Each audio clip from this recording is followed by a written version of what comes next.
Le Bitcoin est en train de chuter. Est-ce que le retour des institutions en ce mois de septembre va favoriser les cryptos et on va avoir une fin d'année 2025 prometteuse, ou est-ce qu'au contraire, le marché va continuer à chuter? On va le voir ensemble dans cette vidéo tout de suite. Hello tout le monde, j'espère que vous allez bien. Je suis de retour après un été pas forcément très incroyable sur le marché crypto. On n'a pas eu beaucoup de choses qui se sont passées, mais forcément, eh bien, vous allez vous poser la question de est-ce qu'il va se passer des choses sur cette fin d'année 2025? Et je suis là forcément pour vous donner un maximum d'informations. C'est vrai que cet été, j'ai beaucoup voyagé, j'ai beaucoup bougé, et donc j'ai pas forcément eu la tête à mettre en place de nouvelles vidéos sur YouTube pour pouvoir vous donner plus d'informations. Mais vous inquiétez pas, je suis là, je suis opérationnel, je suis de retour et je vais pouvoir vous donner un maximum de plus-value. Vous le savez, dans tous les cas, pendant l'été, les institutions ne sont pas présentes. Les banques, fonds d'investissement, etc., les traders en banque vont tout simplement en vacances comme nous, ce sont des humains. Et donc aujourd'hui, ce qui est important sur le mois de septembre, c'est justement retour de la volatilité, retour de la liquidité, retour des volumes, retour des institutions. Et ça va être intéressant. Et en plus de ça, dans moins d'une semaine, on a un événement super important qui pourrait impacter fortement le marché de la crypto. Et on va en parler dans cette vidéo. N'oubliez pas avant tout de rejoindre mon canal Telegram. On est déjà plus de 160 000 dessus. On a également mes réseaux sociaux. Donc si vous voulez nous rejoindre sur TikTok, Snap ou quoi que ce soit, ou Instagram, n'hésitez pas également. Je poste pas mal de plus-value au quotidien, donc je pense que vous allez kiffer. On perd pas de temps, on démarre dès maintenant. De quoi on va parler dans cette vidéo? C'est très simple. 1. Actualité économique. Quelles sont les actualités économiques qui vont impacter le marché crypto? Ensuite, on va parler également forcément de l'aspect technique. Donc, on ira sur les graphiques ensemble. Par la suite, les liquidations. Où sont les pools de liquidité? Et pour finir, on aura également le carnet d'ordre avec les ordres des institutions. Allez, c'est parti, on perd pas de temps. Déjà, ce qu'il faut savoir, c'est que vendredi dernier, on a tout simplement eu la NFP. C'est la plus grosse annonce économique qui a lieu tous les premiers vendredis du mois et on a tout simplement les résultats sur le taux de chômage, l'emploi aux États-Unis. Et on a eu une donnée super importante, c'est qu'on a eu 22 000 emplois seulement qui ont été créés sur le mois d'août. Ça a été très inférieur aux attentes qui étaient à 75 000. Et donc on remarque quoi? On remarque tout simplement un ralentissement de l'emploi aux États-Unis. Et ça, est-ce que c'est un point fort ou un point faible? Ça dépend pour qui. Pour la Fed en tout cas, c'est un point fort. Le fait que l'emploi ralentisse va faciliter le travail de la Fed. Et ça va nous ramener tout simplement à quoi? À cette question qu'on se pose depuis des mois et des mois, voire des années. Est-ce qu'on va avoir une baisse des taux d'intérêt? Parce que cette baisse des taux d'intérêt va permettre tout simplement aux particuliers, aux personnes qui le souhaitent, de pouvoir faire des prêts beaucoup plus facilement dans un premier temps et avec des taux d'intérêt beaucoup plus faibles. Et donc pour ça, forcément, encore une fois, l'anticipation d'une baisse des taux d'intérêt a directement été impactée sur le marché. Cet article de Reuters qui nous dit tout simplement qu'aujourd'hui sur les marchés, on a déjà des investisseurs qui sont en train de pricer, d'anticiper une baisse des taux d'intérêt, notamment sur les actions et sur les obligations. Et ça va être super important, super pertinent. C'est qu'il faut comprendre une chose, c'est que lorsque tu es un investisseur, tu n'attends pas qu'une news sorte, tu n'attends pas que la baisse des taux d'intérêt arrive pour te positionner, acheter ou vendre des actions. Bien au contraire, tu vas te positionner maintenant en anticipation aux résultats. Et ça, souvent, les particuliers se font piéger là-dessus. C'est qu'ils attendent les résultats pour se positionner. Les marchés, au contraire, lorsque la news sort, on va avoir et on peut avoir un buy the rumor, sell the news. Donc en fait, tout simplement, lorsque la nouvelle est sortie, le marché réagit complètement à l'opposé de ce qu'on peut s'attendre. Et lorsque la news sort, ce qui va se passer, c'est que les investisseurs ne vont pas prendre position, ils vont simplement prendre des profit. Et c'est ça la différence. Donc forcément, une prise de profit quand tu es à l'achat par exemple et que tu prends des profits, tu vends le marché. Et donc le marché va tout simplement chuter. Donc faites attention de ne pas faire cette erreur-là. Aujourd'hui, encore une fois, on va souvent anticiper. Et ça, tu vas l'apprendre également avec l'expérience. Maintenant, quelle est la probabilité pour que dans à peu près une semaine, le 17 septembre, qu'on puisse avoir une baisse des taux d'intérêt? On peut le voir ici sur ce graphique là. D'après les investisseurs, on a 100% de probabilité que les taux d'intérêt soient baissés aux États-Unis. Avec le discours de Jerome Powell, il a parlé du fait qu'aujourd'hui, il sent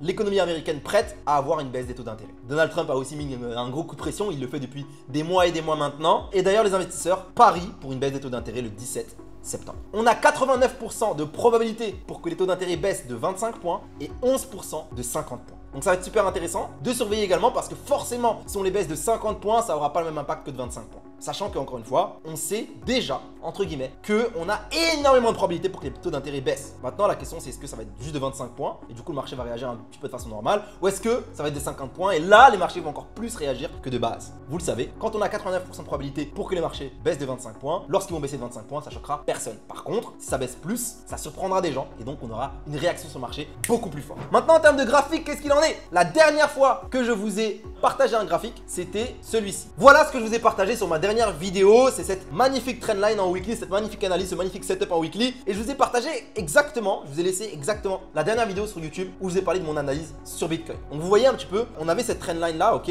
avec ce premier point ici, deuxième ici, troisième ici, quatrième, cinquième et le sixième ici qui a été frôlé pratiquement. N'oubliez pas que c'est toujours une zone, hein. Par exemple ici on est passé un petit peu au-dessus. Donc voilà, c'est toujours une zone, même une trendline c'est une zone. Et là comme vous pouvez le voir, le marché avait réagi, ok, exactement de la manière dont on voulait. Ok, donc le but c'était quoi? C'était que le marché chute et qu'ensuite il reparte en direction des 130 000 $. Rappelez-vous, on avait parlé ici, on avait parlé du fait que le marché allait exploser à la hausse et le marché a continué à grimper tranquillement en direction de cette trendline. Ici on a pratiquement touché la trendline, donc elle a été pertinente, le marché a réagi et ensuite le marché a littéralement explosé en direction justement des 130 000 $ dont je vous ai parlé. Ce qu'il faut savoir, c'est qu'on n'a pas touché les 130 000 $. Le marché a fait un plus haut ce fameux 14 août 2025 à 124 389 $. Ok, on a eu un plus haut ici, juste là.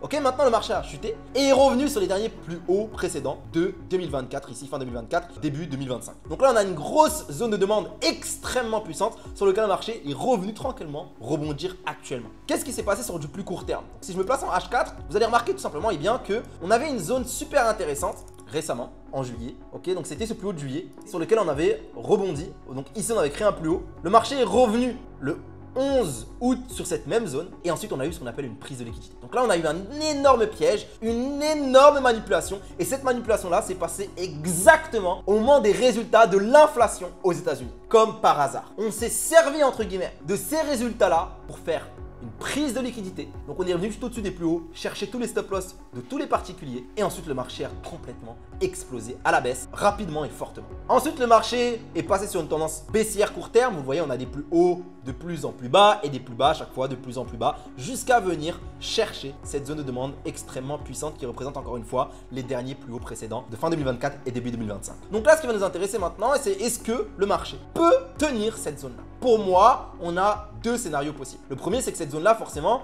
eh bien, tienne et reparte à la hausse potentiellement. Mais attention, puisqu'on a une zone de résistance juste là.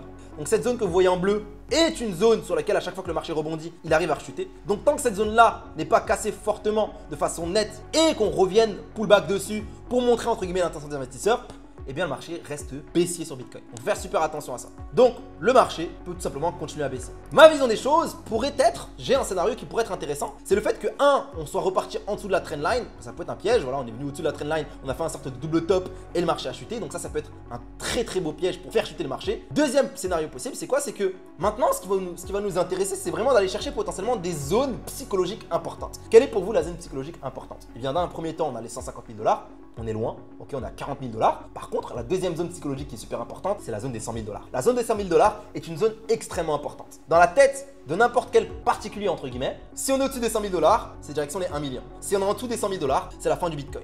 Donc, est-ce qu'il ne serait pas intéressant d'après vous et de ma vision des choses, qu'on revienne potentiellement en dessous des 100 000 $? Ça pourrait, créer une zone pertinente pour que, entre guillemets, les institutions puissent racheter massivement. Et deux, ça pourrait créer justement cet aspect de c'est la fin, on est en bear market, le Bitcoin va chuter, etc., avant de potentiellement repartir. Donc quelque chose qui pourrait être intéressant d'après moi sur Bitcoin, ce serait tout simplement que le Bitcoin, depuis cette zone tout en haut ici, trendline, ok, il pourrait revenir chercher la trendline, hein.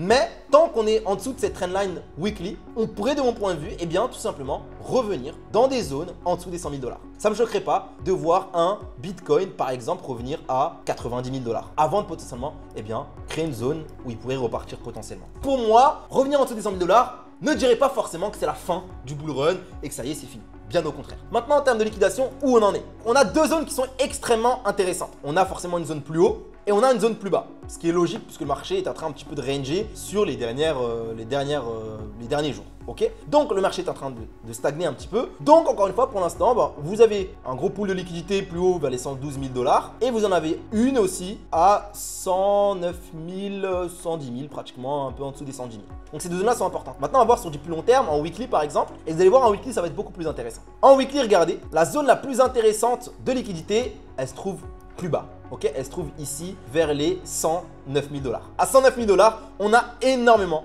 de liquidités à récupérer. Donc généralement, le marché est aimanté vers ces zones-là. Donc, on pourrait voir dans les prochains jours un Bitcoin qui chute et qui vient chercher tout simplement les 109 000 $. Maintenant, qu'en est-il en termes du carnet d'ordre? Donc comme vous pouvez le voir sur le carnet d'ordre, on a 4 zones qui sont plutôt extrêmement intéressantes. Vous le savez, sur le carnet d'ordre, c'est tout simplement les ordres buy et sell limit des institutions. Comme vous pouvez le voir ici, eh bien on a tout simplement une première zone en bas à peu près, comme vous pouvez le voir ici, 105 000 $.